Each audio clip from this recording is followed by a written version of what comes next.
Sa Norzagaray, Bulacan, kilala si Benigno Ben Ramos bilang isang marino. 48 taong gulang na siya at halos kalahati ng kanyang buhay ay ginugol niya sa laot. Higit 20 taon siyang naglayag sa iba't ibang bansa, sakay ng malalaking cargo vessel.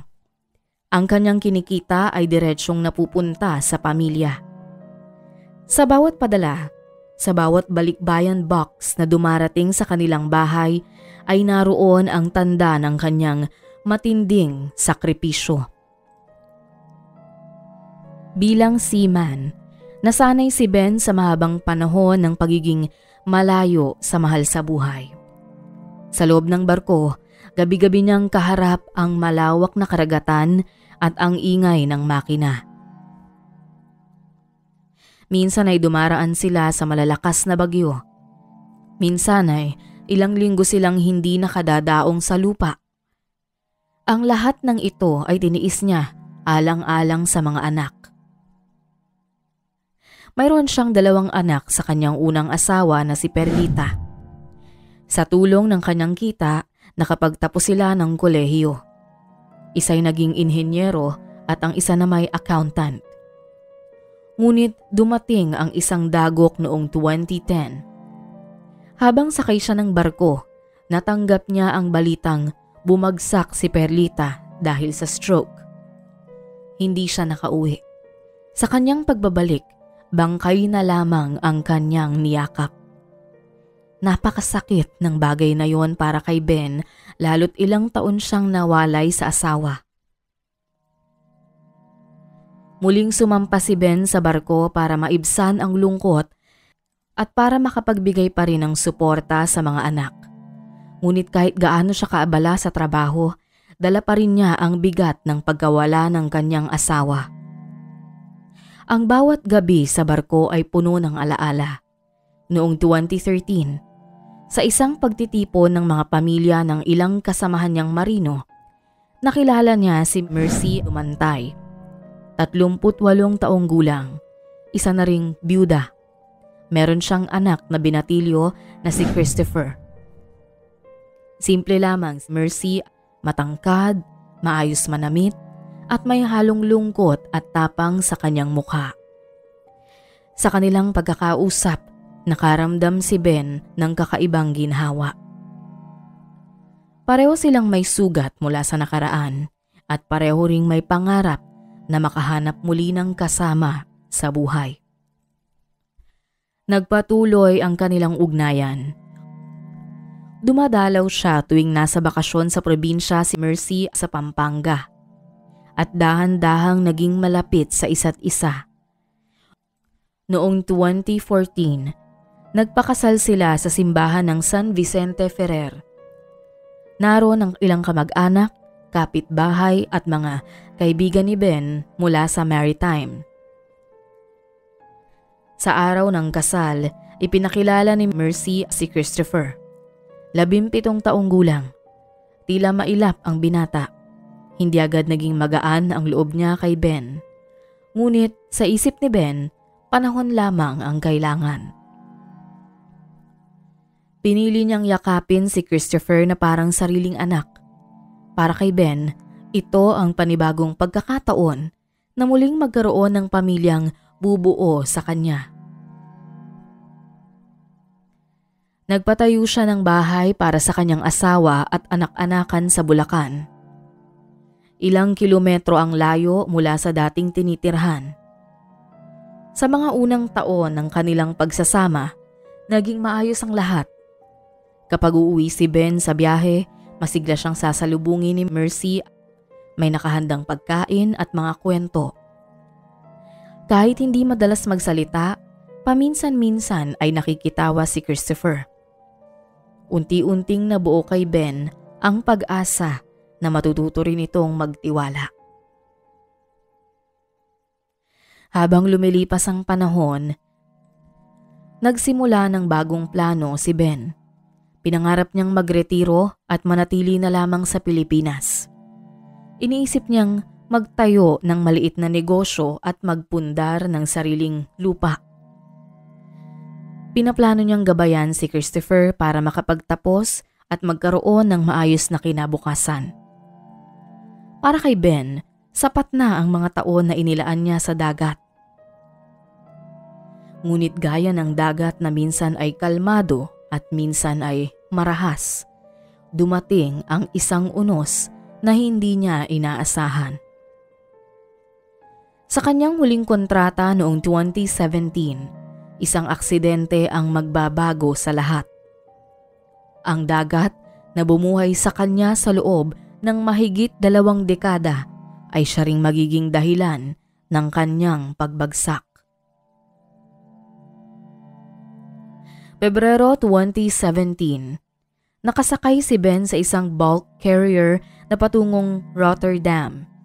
Matagal na nilang nilalakbay ang Indian Ocean at sa gabing yun, dumating ang isang bagyo na mas malakas kaysa sa mga nakasanayan niya. Malalaki ang alon. Nagkakandahulog ang mga gamit at halos hindi na marinig ang utos ng kapitan dahil sa hagupit ng hangin. Para kay Ben, hindi na bago ang ganitong sitwasyon. Ngunit sa edad na halos 50, ramdam na niya ang bigat sa katawan sa bawat pag-akyat at pagbaba ng barko. Habang nag-iinspeksyon sa deck, nadulas siya sa basang bakal. Walang nakasalo. Bumagsak siya mula sa mataas na bahagi at tumama ang katawan sa matigas na railing bago bumagsak sa sahig. Agad siyang nakaramdam ng sakit sa likod at hindi na niya magalaw ang kanyang mga paa. Ang mga kasamahan niya ay nagtakbuhan para tulungan siya. Inilipat siya sa infirmary ng barko at doon naramdaman niya ang matinding panghihina. Nang dumating sila sa pinakamalapit na port, agad siyang isinugod sa ospital. Matagal siyang sumailalim sa pagsusuri. Lumabas sa resulta na nabali ang kanyang gulugod. Kinailangan siyang operahan upang mailigtas ang kanyang buhay. Ngunit malinaw na hindi na siya makakalakad ng normal. Pagkalipas ng ilang linggo, pinauwi siya sa Pilipinas. Sa NAIA, sinalubong siya ni Mercy at ni Christopher. Nakaupo siya sa wheelchair. Halos maluha-luha at walang masabi. Sa biyahe pauwi, tanging ugong ng makina ng sasakyan ang naririnig. Hindi niya magawang magsalita. Si Ben ay nakatingin lamang sa bintana. Pilit iniintindi ang pagbabagong hindi niya inaasahan. Pagdating sa kanilang bahay, doon niya naramdaman ang tunay na bigat ng sitwasyon. Hindi na siya makakilos ng mag-isa, gaya ng dati. Kailangan siyang tulungan para bumangon mula sa kama. Kailangan siyang alalayan kapag papasok sa banyo. Ang dating malakas na haligi ng tahanan, ngayon nakaupo na lamang. Umaasa sa tulong ng asawa at anak-anakan. Nakatanggap siya ng disability benefit mula sa kumpanya. Pati ng maliit na insurance payout. Ngunit alam niyang hindi yun magtatagal. Ang kita na minsang sapat para sa pag-aaral ng mga anak at pagpapatayo ng bahay ay biglang lumiit. Ang kinabukasang pinlano niya ay tila naglaho. Sa kanyang isip, nagtanong siya kung ano pa ang silbi niya. Minsan ay lumalabas siya sa bakuran gamit ang wheelchair. Pinagmamasdan niya ang mga taong normal na nagagawa ang kanilang mga gawain. Minsan ay binubuklat niya ang lumang mga litrato mula sa mga biyahe. May mga larawan siya sa Singapore, sa Dubai, sa Greece at sa iba pang bahagi ng mundo. Ngunit sa halip na magdala ng alaala ng tagumpay, nagdadala iyon ng matinding kalungkutan. Sa mga unang buwan matapos ang aksidente, nagpakita si Mercy ng malasakit. Siya ang nag-aasikaso kay Ben sa pagpapakain, sa gamot at sa mga gawain sa bahay na hindi na nito kayang gawin. Kapag may dumadalaw na kamag-anak o kapitbahay, ipinapakita niya ang imahe ng isang asawang tapat at mapag-alaga. Nakaupo si Ben sa wheelchair at sa mga mata ng mga tao, siya ay maswerte pa rin dahil may kabiyak na handang tumulong. Ngunit sa likod ng mga ngiting iyon, unti-unti nang lumalabas ang ibang anyo. Sa mga simpleng bagay, nagiging mainitin ang ulo ni Mercy. Kapag humihingi si Ben ng tulong para tumayo o lumipat ng pwesto, may kasamang buntong hininga at reklamo. Kapag may gastusin sa bahay, inuungkat niya ang pagkawala ng dating kita ni Ben. Ang mga salita niyang dati puno ng lambing, naging malamig. Si Christopher naman, habang nagkakaedad ay lalong lumalayo ang loob kay Ben. Madalas itong nasa labas kasama ang barkada. Umuuwi ng 10 oras at kapag nasa bahay ay palaging iritable. Hindi na rin siya nahihiyang hamakin si Ben sa harap mismo ni Mercy. Tinatawag niya itong pabigat at walang silbi. Sa halip na awatin, tila hinahayaan lamang ni Mercy ang kanyang anak. May mga araw na tila siya pa mismo ang naguudyok sa masamang tingin ni Christopher sa kanyang asawa. Habang lumalala ang sitwasyon, nagsimulang maghanap ng paraan si Ben para mailabas ang kanyang bigat. Isang lumang notebook ang kanyang kinuha mula sa aparador. Doon siya nagsimulang magsulat. Sa bawat pahina, inilalagay niya ang kanyang takot, ang kanyang mga hinaing, at ang kanyang pakiramdam na unti-unti na siyang itinataboy mula sa sariling tahanan. Naging saksi ang journal sa bawat araw na nararamdaman niyang hindi na siya mahalaga. Sa mga gabing hindi siya makatulog, binubuksan niya ang notebook at isinusulat ang lahat ng kanyang naiisip. Doon niya ikinuwento ang panlalamig ng asawa, ang paglayo ni Christopher, at ang mga pangungusap na paulit-ulit niyang naririnig na tila ba wala na siyang silbi. Doon niya rin isinulat ang kanyang pangamba na baka may masamang mangyari sa kanya. Para kay Ben, ang kanyang tahanan ay naging kulungan. Ang mga pader na minsang nagbibigay ng ginhawa ay nagiging lugar ng panlalamig at pangungutya. Ang kanyang boses ay tila hindi na mahalaga. Ang kanyang presensya ay tila pasanin. Ayaw niya ring abalahin ang mga una nitong anak dahil ayaw niyang maging pabigat at alam niyang may sariling buhay na ang mga ito. Noon pa man ay tutol na sila sa kanyang pagpapakasal kaya't ayaw niyang isumbat ito sa kanya ng kanyang mga anak kung sakaling lalapit siya sa mga ito. Nagpatuloy ang ganoong sitwasyon. Hindi niya alam, habang siya ay patuloy na nagsusulat sa kanyang journal, may lihim nang nabubuo sa isip ng mag-ina. Ang kanilang pasensya ay naubos at sa halip na awa, kasakiman ang pumalit. Ang bahay na dati niyang inakalang magiging panibagong simula ay nagiging lugar ng dahan-dahang pagtataksil. Hunyo 2018. Sa gitna ng mainit na panahon, iminungkahi ni Mercy na mag-outing daw sila bilang pamilya. Pinili niya ang isang lawa sa Norzagaray na hindi masyadong dinarayo ng mga tao. Sa unang tingin, isa lamang itong simpleng lakad para makapagpahinga at magkasama-sama. Ngunit sa likod ng kanyang paanyaya, may mas mabigat na motibo.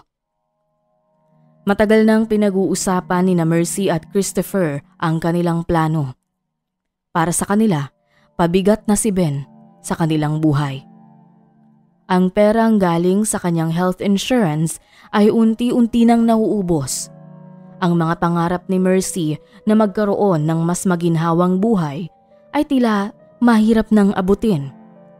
Ang pasensya niya ay matagal nang napuno at sa tulong ni Christopher, nagsimulang mabuo ang ideya na kailangan ng tapusin ang presensya ni Ben. Sa mga araw bago ang biyahe, lihim na naghanda si Mercy ng mga bagay na kakailanganin. Sa kanyang bag ay may nakatago siyang gamot, pampatulog na iligal niyang nabili. Si Christopher naman ay nagdala ng alak at ilang gamit na magsisilbing palusot para maisagawa ang kanilang plano.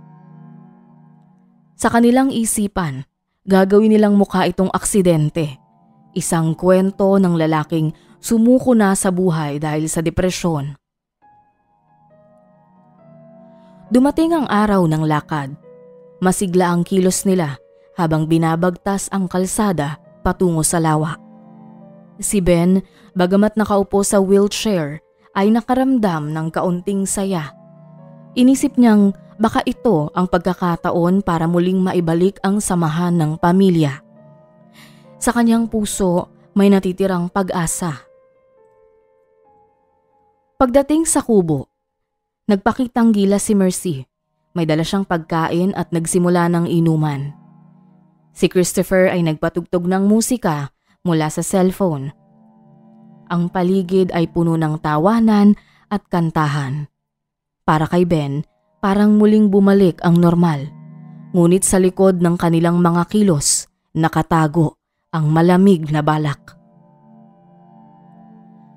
Sa kalagitnaan ng gabi, tahimik na inihanda ni Mercy ang isang baso ng alak na may halong gamot pampatulog. Iniabot niya ito kay Ben na walang pag-aalinlangan. Ininom ni Ben, umaasang makakabawas ng bigat sa kanyang dibdib. Ilang minuto ang lumipas, nagsimulang manlabo ang kanyang paningin at manghina ang kanyang katawan. Habang nawawala ng malay si Ben, nagsama si Mercy at Christopher para isagawa ang natitirang bahagi ng plano. Buong lakas nilang binuhat ang kanyang katawan at isinakay sa kanyang wheelchair. Ang lawa ay tahimik. Sa gitna ng dilim, dahan-dahan nilang itinulak si Ben sa malamig na tubig. Ang dating marino na nakaligtas sa malalakas na bagyo at malalayong biyahe ay ngayoy walang kalaban-laban. Nilamon ng katahimikan ng lawa. Pagbalik sa kubo, umasta silang parang walang nangyari. Kinabukasan, ikinuwento ni Mercy na nagtungo raw mag-isa si Ben sa gilid ng lawa at hindi na bumalik. Ayon sa kanya, matagal na raw itong malungkot at hindi niya alam kung ano ang tumatakbo sa isip ng asawa. Para sa kanila, tapos na ang lahat, ngunit hindi nila napansin na may mga bakas na hindi nila naitago. Mga ebidensyang magsisilbing pinto sa katotohanan ng kanilang krimen. Kinabukasan, natagpuan ng ilang bata ang katawan ni Ben na lumulutang sa lawa. Agad itong ibinalita sa barangay at sa mga awtoridad. Sa harap ng mga tao, umiyak si Mercy at ikinuwento na kagabi pa raw nawawala ang kanyang asawa matapos magpasyang magpahangin sa gilid ng lawa. Ang sabi niya, matagal na itong malungkot at tila nawalan na ng pag-asa. Sa unang dinig, madaling paniwalaan ang kanyang salaysay. Ngunit habang sinusuri ng mga tanod ang paligid, may napansin silang kakaiba. Ang wheelchair ni Ben ay naiwan ilang metro mula sa mabatong bahagi ng lawa. Imposibleng makarating siya sa tubig nang walang tulong. Lalong lumakas ang hinala nang matagpuan sa gilid ng isang kalsada ang sirang tungkod na hinihinalang pag-aari ni Ben. Sa pagsusuri ng mga kalapit na CCTV, nakitang bumaba si Christopher mula sa sasakyan para itapon ang tungkod. Dumating ang panganay na anak ni Ben sa unang asawa, si Rina na nakapangasawa na rin sa Maynila. Habang inaayos ang gamit ng ama, natagpuan niya ang isang makapal na notebook na nakatago sa aparador. Doon nakasulat ang mga saloobin ni Ben sa mga huling buwan ng kanyang buhay. Inilagay niya ang kanyang takot, ang malamig na pakikitungo ni Mercy at ang pangaalipusta ni Christopher. Ipinasa ni Rina ang journal sa mga awtoridad at naging malaking ebidensya ito. Isinailalim din ang katawan ni Ben sa masusing pagsusuri. Lumabas sa toxicology report na may bakas ng gamot pampatulog sa kanyang dugo.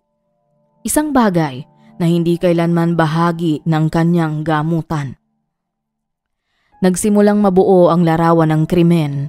Ang kwento ng biglaang pagpapakamatay ay unti-unting gumuho. Ang mga salaysay ni Mercy ay hindi na tumutugma sa ebidensya. Ang mga kapitbahay ay nagsimulang magsalita rin. May ilan na nakarinig ng malalakas na pagtatalo sa bahay bago pa ang biyahe sa lawa. Ipinagpalagay ng mga otoridad na may kinalaman ang mga benefits at insurance na matatanggap ng mag-ina bilang motibo sa krimen. Mula sa isang palabas na lungkot, lumitaw ang larawan ng pagtataksil. Oktubre 2018, isinilbi ang warrant of arrest laban kay Mercy at Christopher matapos lumabas ang resulta ng investigasyon. Pilit man nilang itanggi, ngunit malakas ang ebidensya laban sa kanila. Sa korte, isa-isang iniharap ang mga pruweba. Ang journal ni Ben na naglalaman ng kanyang mga karanasan, ang CCTV na nagpakita kay Christopher habang itinatapon ang tungkod at ang toxicology report na nagpapatunay na may gamot pampatulog sa dugo ni Ben.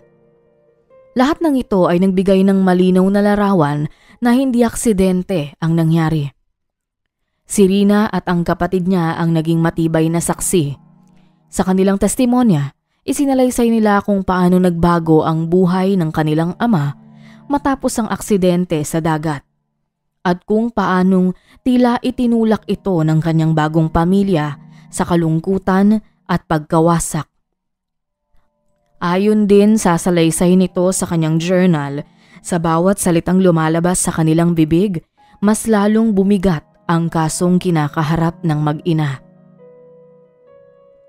Noong Disyembre 2019, ibinaba ang hatol. Si Mercy at Christopher ay pinatawan ng reklusyon perpetua sa kasong murder. Sa pagbasa ng desisyon ay bumuhos ang luha ng mag-ina. Hindi nila matanggap na ang kanilang kasakiman ang magtutulak sa kanila sa kulungan. Matapos ang paglilitis, nanatili ang journal ni Ben bilang alaala. Para sa kanyang mga anak, iyon ay hindi lamang mga pahina ng sulat, kundi huling alaala na rin ng kanilang ama. Bukod sa mga hinaing ay nakasulat din kasi roon ang kanyang mga mensahe sa kanyang mga naunang anak. Kung gaano siya kasaya dahil nakita niyang naabot ng mga ito ang kanilang mga pangarap. Binigyan nila ng maayos na libing ang ama. Ang kanyang mga abo ay inilagak sa tabi ng kanilang namayapang ina sa gilid ng isang simbahan sa Bulacan. Ang kanyang sakripisyo bilang seaman ay hindi nabura ng pagtataksil ng iba. Sa huli, ang hustisya, ang nagpatunay ng kanyang kwento, ay hindi matatapos sa dagat o sa lawa, kundi sa alaala ng mga taong minahal niya at hindi kailanman tinalikuran.